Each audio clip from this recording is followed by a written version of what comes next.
Hindi maaari.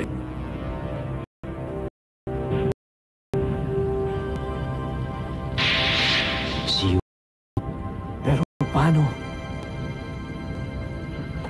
Pasensya kayo. May nahuli ako.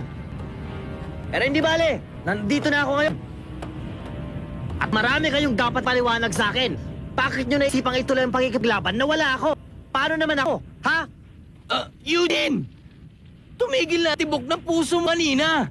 Paano ka nabuhay muli? Sigurado ka bang tao ka pa rin? Hindi ko pa nga alam yun. Ang totoo, hindi pa tumibok ang puso ko hanggang yun. Bakit nga ba?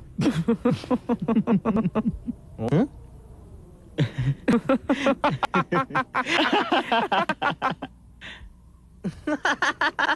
Huwag kang galala. Ang nucleus mo ang titibok, hindi ang puso mo. Nucleus? Puso ng masamang spirito.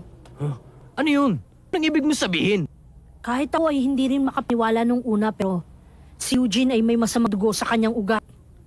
Sa madaling salita, ang aking mga ninuno ay mga halimaw at ang dugo ng masamang espiritu ang muling bumuhay sa akin, hindi ba?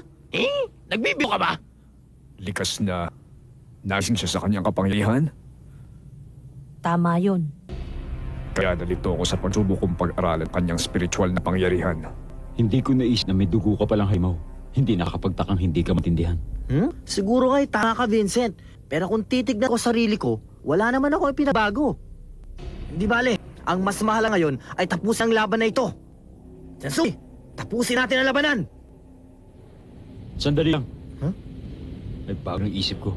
Nagpasya ako labasan ng isa sa isa. Hindi. Akong lalaban. Ano ba nangyayari sa inyo? Teka nga, ano nangyayari dito habang wala ako? Mukhang nawala ako ng napatagal na marami akong hindi naiintindihan ngayon. Teka! Ako na ang lalaban! May pakiramdam akong matatalo ko siya ngayon! Huwag ka na mangarap. Lampa. Subukan mong ulitin. Lampa.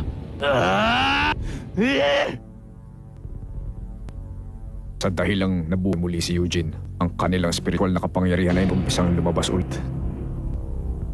At mas malakas kaysa sa dati.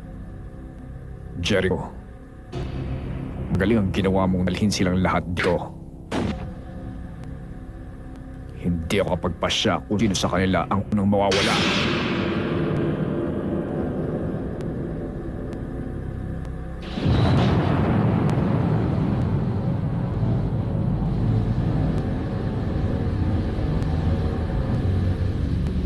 Naiintindihan ko nang naramdaman nyo pero kailan ko siyang harapin.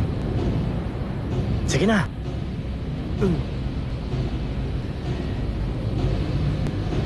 Ahabol ako sa kanya mamaya. At sa iyo rin. Sige, gawin ba?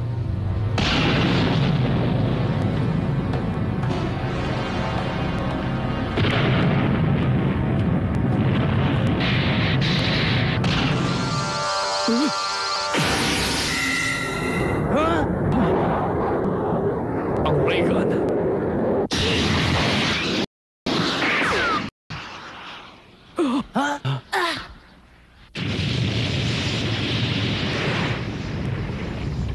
Mintis! Hindi tumama ang ray gun ko sa kanya. Napakalakas ng tirong yun. Maaring nawa ako kung hindi ko naiwasan yun. Nakapagpata ka yata. Akala ko tinamaan na niya ang laban. Sinusubukan niya ang kapangyarihan ni Eugene.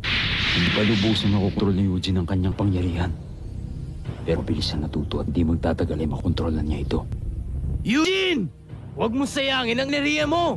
Oo, tama. Isang tira na nga natitira. Hindi bale, hintayin natin ang susunod na nangyayari.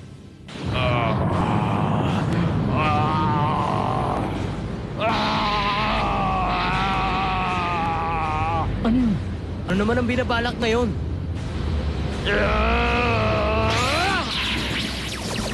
Tinggalan niya ang kanyang baluti. Palalakas pa ba niya lalo ang kanyang spiritual na kapangyarihan? Mag-aani pa siya ng pang-opensiba!